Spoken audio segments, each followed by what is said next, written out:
Assalamualaikum warahmatullahi wabarakatuh. Selamat pagi. Jumpa lagi kita dalam pelajaran otomatisasi tata kelola kepegawaian. Kali ini kita sampai di bab penghujung, yaitu bab 9 tentang evaluasi pengelolaan administrasi kepegawaian. Evaluasi administrasi pengelolaan kepegawaian ini akan disampaikan oleh kelompok 9. Kepada kelompok 9 disilakan. Halo semuanya, kami dari kelompok 9 ingin mempresentasikan materi evaluasi pengelolaan administrasi kepegawaian. Kami dari kelompok 9 yang beranggotakan saya sendiri, Alina Novia Putri, saya Naila Zakia Yasmin, saya Nadia Putri Ramadhani, saya Siti Aminah, saya Rahmawati. Baik, itu adalah anggota-anggota kelompok 9. Berikut adalah daftar isi yang akan kami presentasikan di materi kami. Yang pertama, ada pengertian evaluasi pengelolaan administrasi kepegawaian. Yang kedua, ada penyusunan portofolio pengelolaan administrasi kepegawaian. Yang ketiga, merencanakan isi dan susunan laporan hasil pengelolaan administrasi kepegawaian. Dan yang terakhir, ada membuat laporan hasil pengelolaan administrasi kepegawaian. Yang pertama, A. Pengertian evaluasi pengelolaan administrasi kepegawaian.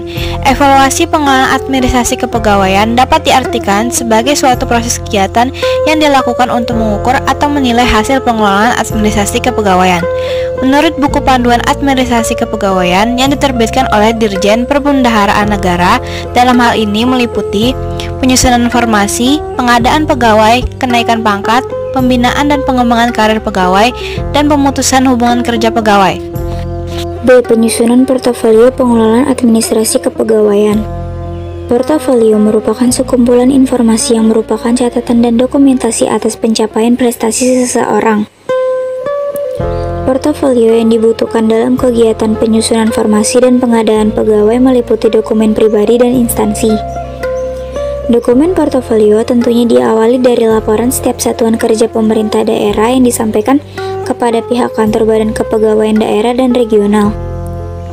Dasar laporan ini merupakan langkah untuk mengambil kebijakan pemerintah dalam menetapkan formasi pegawai negeri sipil yang selanjutnya dilakukan rekrutmen atau penerimaan pegawai. Selanjutnya, ada dasar hukum acuan penilaian. Dasar hukum yang digunakan sebagai acuan penilaian jabatan dan peringkat bagi pelaksana di instansi pemerintah, antara lain sebagai berikut. A. Peraturan Menteri Keuangan RI Nomor 11 Tahun 2017 tentang Manajemen Pegawai Negeri Sipil. B.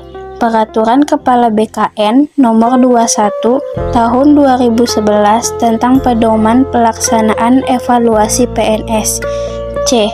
Undang-Undang Nomor 5 Tahun 2014 tentang Penilaian Kinerja PNS. D. Surat Edaran Menpan RB Tahun 2018 Nomor B26 M SM 0303 2018 tentang penilaian prestasi kinerja PNS. Yang terakhir, Peraturan Pemerintah Nomor 46 Tahun 2011 tentang penilaian kinerja PNS.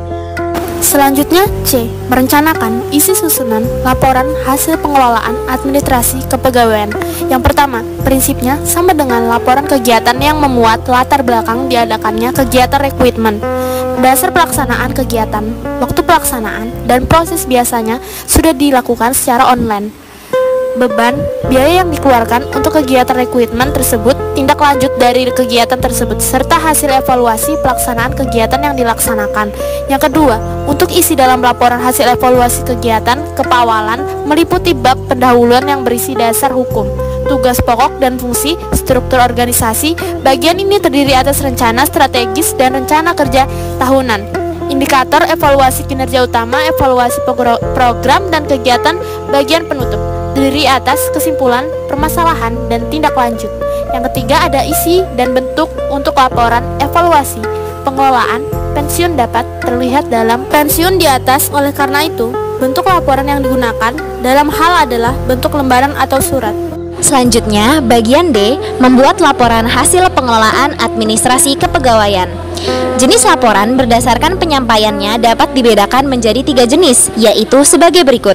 Yang pertama ada laporan lisan, yaitu laporan yang disampaikan secara langsung. Yang kedua ada laporan tertulis, yaitu laporan yang disampaikan secara tertulis. Yang ketiga, laporan visual, yaitu laporan yang disampaikan melalui penglihatan.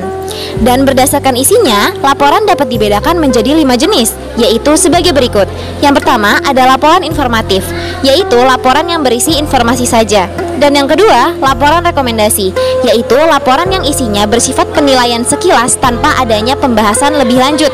Yang ketiga, ada laporan analisa, yaitu laporan yang berisi tentang hasil penelitian secara mendalam.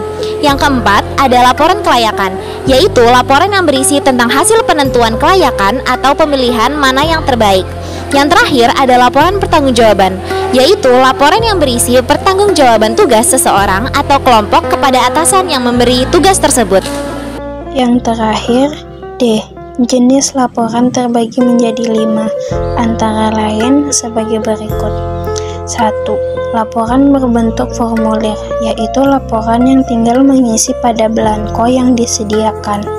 2. Laporan berbentuk memorandum, yaitu laporan yang diuraikan secara singkat. 3. Laporan berbentuk surat, yaitu laporan yang lebih panjang dari memorandum. Yang keempat, laporan berbentuk naskah, yaitu laporan yang panjang, biasanya disusun seperti makalah. Dan yang terakhir, ada laporan berbentuk buku, yaitu laporan yang disusun seperti buku. Terima kasih telah menyimak presentasi dari kelompok kami. Kami harapkan materi yang kami presentasikan dapat bermanfaat dan menambah ilmu seputar evaluasi pengelolaan administrasi kepegawaian. Kurang lebihnya kami memohon maaf. Wassalamualaikum warahmatullahi wabarakatuh. Kelompok 9 izin pamit. Bye-bye.